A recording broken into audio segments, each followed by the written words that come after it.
Jay, a teenage boy, wakes up in his car from a crash.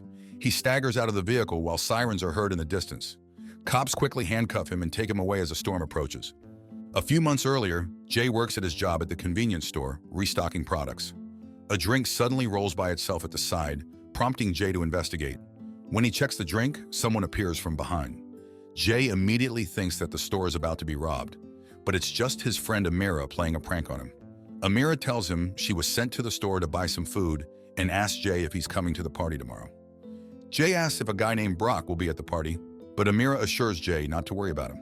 They play around in the convenience store and eat snacks the rest of the night. The next morning, Jay is shaving in the bathroom when his sister Simone barges in and mocks him, pushing him aside. After their playful banter, Simone asks if Jay had more nightmares, to which he responds they come and go. She then inquires if he plans to attend the party that night, mentioning that Amira will be there. During breakfast, Jay notices their mother, Ramo, receiving a phone call and acting suspiciously as she tells the caller, Dawn, that it's a bad time. Jay talks with his mother, asking why she keeps going back to Dawn.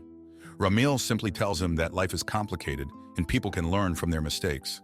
Simone enters the kitchen to remind their mom they have to leave. As Ramil eats up, she tells Jay to be nice to Susie since she took them in. Jay bikes to school and ends up falling asleep in class. His teacher wakes him up and asks him to answer something on the board. Jay listens and writes on the board while the teacher looks surprised that he got it right. Suddenly, Jay is called to the principal's office. Jay leaves his class and takes a cigarette out in the hallway, but he unluckily bumps into Sheriff O'Hare. O'Hare picks up Jay's cigarettes, who's nervously lying that they aren't his. The principal finds Jay in the hallway with O'Hare. She greets the sheriff and escorts Jay to her office, mentioning that she got a call earlier about his behavior issues. Later in the day, Jay overhears Amira and her friends talking about the party, and the two exchange glances. Jay gets dressed up in his suit for the party, and Simone makes fun of it. They leave for the party using a boat, and Jay looks uncomfortable when a white man weirdly looks at them.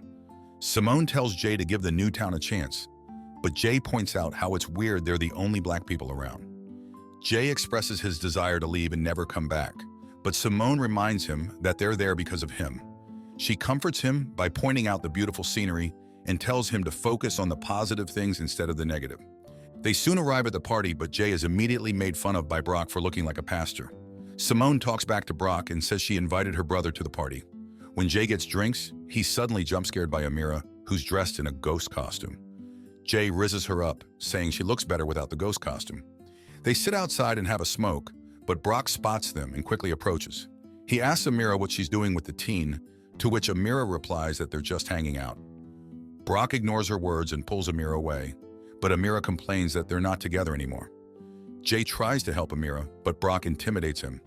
Amira pulls the two away and leaves hand in hand with Jay. Amira and Jay arrive at a more secluded area by the lake. Amira asks why he and his family moved to the town, and Jay tells her that he and his stepdad, Don, got into a fight. He explains that his mom keeps going back to Don, who refuses to stop the violence. Amira comforts him, and Jay asks her what's keeping her in the town. Amira reveals that things have been tough for her, but always tries to be positive and push through. Jay wraps his arm around her, calling her perfect, and they share a kiss. He suggests the two of them leave town together, but Amira shifts the topic and suggests they jump in the water to have some fun. Amira sheds her clothes and jumps in, surprised by how cold the lake is. Jay helps her get back up as it starts to storm. Before they leave, Amira realizes she lost an earring that her grandmother gave her. Jay tells her they can look for it later, but Amira returns to the deck to search for it. Jay follows after her, but suddenly he's hit by a beacon of light and is thrown into the lake. When Jay swims back to the surface of the water, Amira is nowhere to be found. Jay staggers as he tries to search for her, but hears a car honking instead. His co-worker, Trevor, tells Jay to get in and asks him what happened. Jay confesses he doesn't know where Amira is, and police sirens appear behind them. Trevor hands him a mask to cover his face and looks nervous as the cops approach the car. O'Hare asks for his documents and brings up the party that happened. He notices Jay in the passenger seat but doesn't recognize him, asking if he's okay. When Jay replies that he's fine, O'Hare tells the boys to go straight back home and leaves. Trevor drops Jay off at home and assures him that Amira is fine. Jay sends her a text but no response. He wakes up to his alarm and tries calling Amira, but it reaches voicemail. Jay attends his class where they watch a video about Black history. As he's the only Black student in the class, he receives stares from his classmates. He looks around and an announcement rings out, calling him to the principal's office. Deputy Smith asks him if he attended the party last weekend, and Jay tells the truth. The principal asks if he was with Amira since no one has seen her since last night. Smith emphasizes that Amira's missing and asks Jay what happened.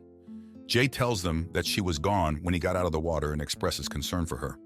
The following day, officials search the lake and find Amira's missing earring. At work, Jay receives messages from his mom and sister asking about what's going on.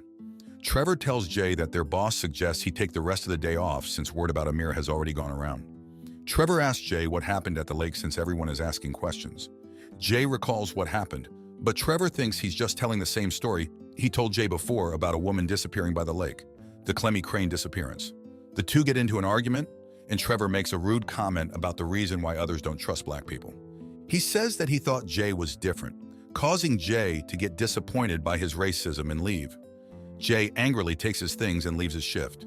He visits the library to look for articles about the Clemmy Crane disappearance.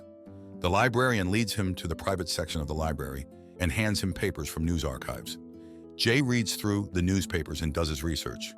He stays at the library until closing time, and once he leaves, the librarian quickly dials the phone.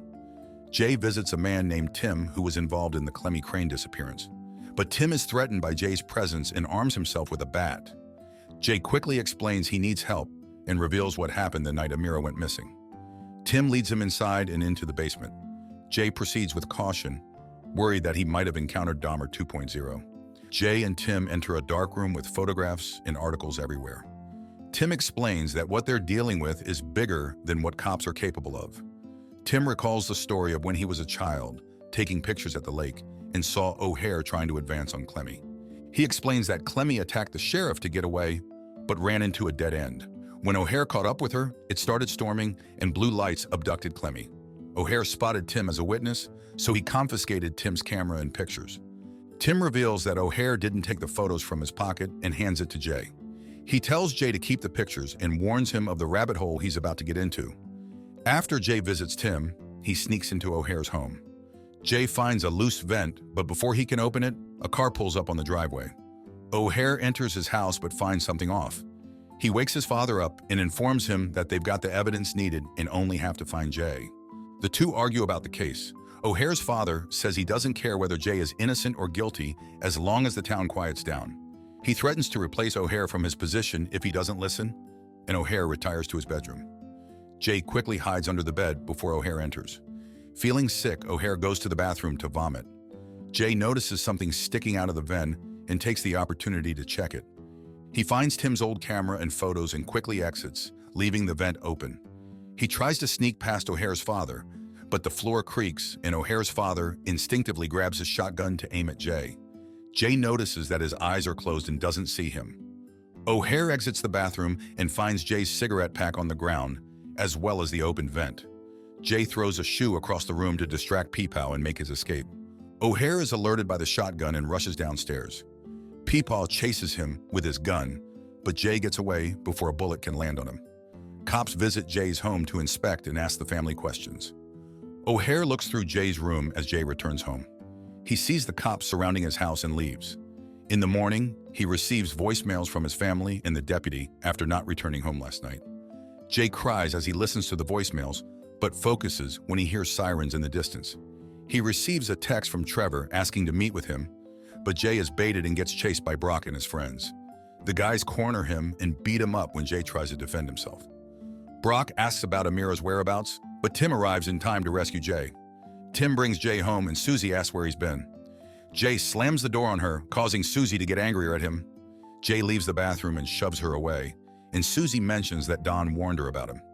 Jay tells her that Don attacked his mom night after night, but Susie tries to argue that Jay almost ended her brother. The two get into an argument as Jay is finally done putting up with Susie. Simone ushers him to his room and Jay desperately explains what he's been doing. He shows Simone the pictures and evidence he's collected connecting to the Clemmy Crane disappearance. Simone thinks he's too overwhelmed and urges him to rest while putting everything aside. Jay sadly asks if Simone believes him, and Simone assures him she does. Jay wakes up from his nightmare where he'd fallen into the lake. He calls out for Simone, but she doesn't respond. He walks into the hallway but finds a figure eerily approaching him.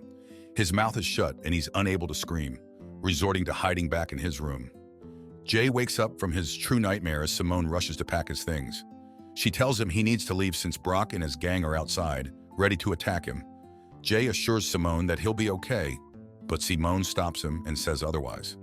She tells Jay not to worry about her or their mother and tells him to go. Brock is at the door while the other guys surround all the exits. Susie dials the cops to threaten the guys as she sees Jay sneak down the stairs. Susie hands him money and her car keys, saying that she believes him. Jay exits secretly, but Trevor finds him. Jay drops his bag to fight him, and Trevor launches at him. Jay moves away, causing Trevor to bump into Brock. Jay leaves with Susie's car while O'Hare gathers his unit to chase after Jay. Jay collides with Brock's vehicle, flipping Susie's car around and injuring him badly.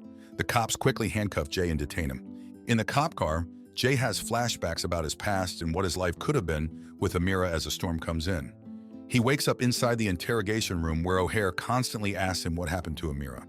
Jay doesn't answer as he sticks with his story, causing O'Hare to slam the table in anger. Ramil visits the police station to ask about her son. The officer informs her that Jay hasn't been charged yet and tells her to wait. In the interrogation room, O'Hare shows Jay his cigarette pack. Jay comments that O'Hare is trying to arrest him for something he knows Jay didn't do, hinting at O'Hare's past with Clemmy. Meanwhile, Tim stands outside in the storm as a beam of blue light shines down on him. O'Hare informs Ramil that her son is going to be away for a long time, but suddenly the power goes out. Jay is hit with the blue beam, causing him to disappear. When the lights are back on, the officers and family hurry to the interrogation room, but they don't find Jay inside. O'Hare notices the pendant light moving along with Amira's earring on the table. Subscribe to watch more videos like this. Turn on notifications. And leave a like, it really helps the channel out. Thank you for watching.